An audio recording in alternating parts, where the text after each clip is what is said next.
good. This is a windfall for us. Bonus round. That's right. Except I'm not wearing Reebok, but whatever. Awesome. Jacob Debets for Sherdog.com here with Mike Chiesa, welterweight powerhouse.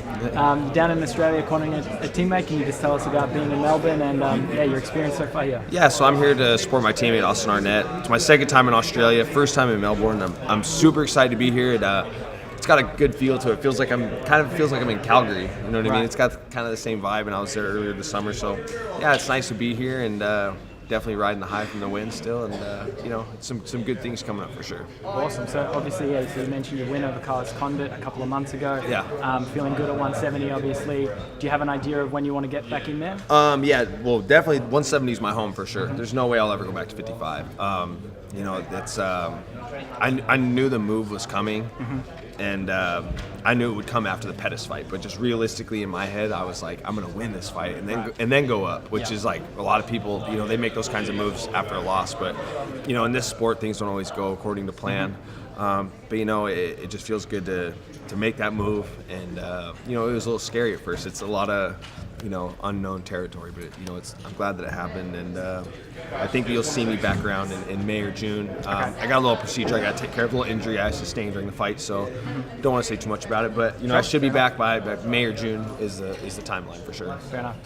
So you gave a very memorable interview a couple of months ago where you called lightweight a clusterfuck, which nobody can argue with that characterization. But now it looks like there's a bit of a logjam at welterweight with everything happening with Woodley and Usman and Kobe. Yeah. It's still a clearer path to the title for you at this weight division. But what do you really see as the key to moving up those ranks and putting yourself in that conversation? The key to moving up the ranks is just fighting the right guys. It's not always about fighting the guy with the highest ranking. It's about fighting, looking for relevance, youth, a number. There's a lot of moving parts to it, but I still think it's a way clearer path than 155. Yeah. I mean, you got so many moving parts. You know what I mean? It's now it could be just in an interview saying do an interim title because I'm going to sit out for a while. Yeah. It's like, well, here we go again. You know what I mean? So it's a much clearer path here at 170, and by the time I get to fight for the title at 170, which I know is going to happen,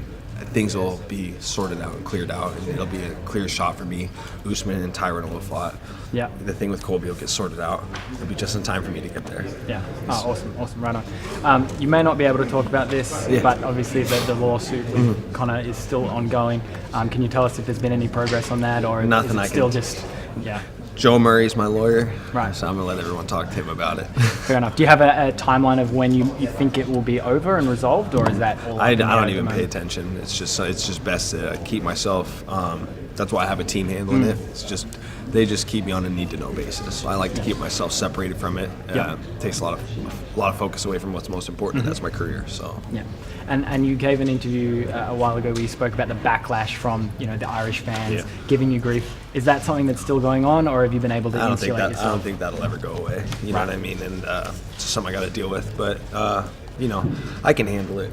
But it's tough on my family. I don't really post things about my mom or my girlfriend or anything anymore because the last thing they need is to get backlash sent their way. I'd rather have it all just directed at me. So yeah. And has that been like a difficult adjustment? Because we do see this as people get bigger and more famous, that they become targets, and they have to kind of shut themselves off a little bit because that's a vulnerability you open yourself up to. How has that transition been like, becoming, particularly because this is your profession and a lot of people know you for something that is completely separate?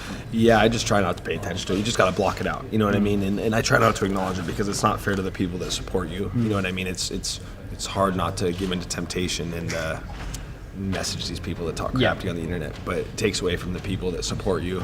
And I just try to focus on the people that support me, my career, and just kind of block out the haters, I guess is what they say nowadays. But yeah, I was trying to block that out. Oh, there's Austin.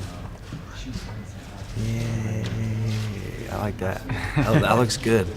That looks good. Yeah, Arnie. Final one for you. Next month, welterweight title, Kamaru Usman versus Tyron Woodley. What's your prediction for that fight? I gave up on doubting Tyron Woodley a long time ago, especially after this Darren Till fight. So I'm gonna have to go with the champ on this one. But I mean, Marty from Nebraska is a bad mofo. Take that back. Kamaru Usman. I like Kamaru a lot. super good guy. I'm just hoping that him and Askren get to fight. Yeah, You know, I'm like, this fight between Woodley and Usman is freaking huge, and it's exciting, and it's got fireworks written all over it. But I keep forgetting because I'm just so focused on Ben and Kamaru. That's the fight that's got to happen. Awesome. For sure. Mike, thank you so much for your time. Thank you, sir. Great to chat to you. Appreciate it. And good luck for when you get back in there. Thank you, sir.